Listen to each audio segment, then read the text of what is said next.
there have been a lot of neuro devices that were fundamentally just overgrown science projects. Like I think the history of visual prostheses is that way. What's a visual prosthesis? A device that restores vision. Okay. There have been a lot of kind of gee whiz experiments with stimulating the retina or stimulating the brain to create vision, but with 100 pixels of vision or less, those experiments really didn't restore vision, and so there weren't a ton of people lining up to get them. And I've heard, just from what I've read, Neuralinks and Musk talked quite a bit about restoring vision. And at the very beginning of our conversation, you talked about kind of the 100 pixels in terms of some of the early attempts. How much more in complexity is vision in terms of order of magnitude? What do we still have to figure out to do that? I mean, how many pixels of vision would you consider to be curing blindness? How many do we have? I can say that the highest neural interface that was ever created was created by us during our DARPA days. We made a 62,000 channel neural recording amplifier that could be used for recording on the surface of sheep brains. And 62,000 channels is a lot relative to what Paradromics and Neuralink are bringing into humans right now.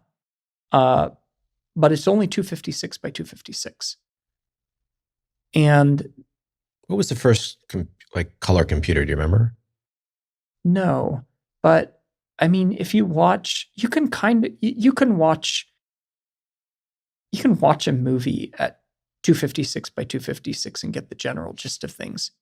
But I think it would be a bit dodgy to get behind the wheel and like start driving in traffic with that kind of, because it's a visual thing. So we've got so much visual data to train off of. Is that something where you could use AI on the 256 by 256 to almost sort of like make it super clear to someone?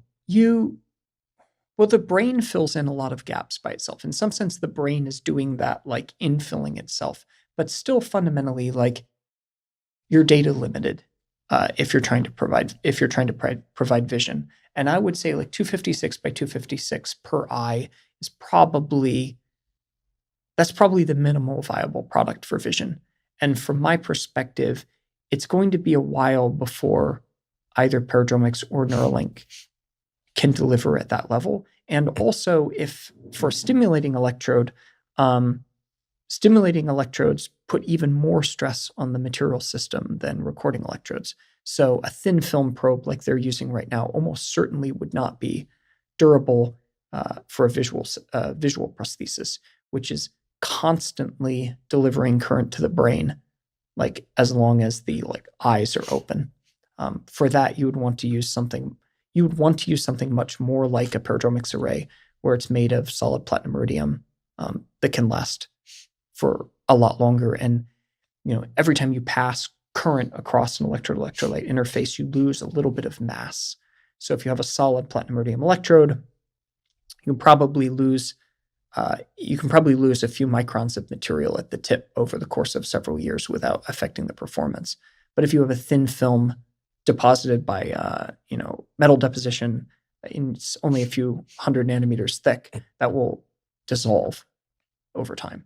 And so, both from a material standpoint and a sort of like number of channels required for a minimal viable product, I don't think vision is the next thing to go after, at least in my opinion. I'm kind of glad that they're doing it.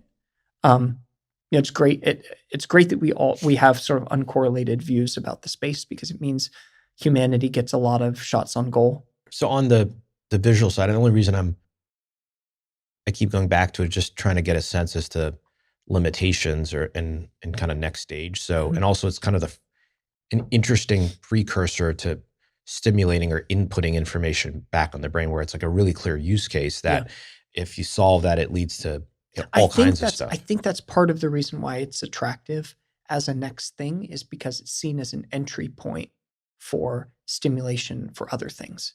But I also think that, again, like from our perspective, we're a company that's making medical solutions for people who have medical problems. And so like we're staging our products to be useful at every iteration, not as a like we don't see our patients as like stepping stones for the things that we really want to do. We see them as the customers.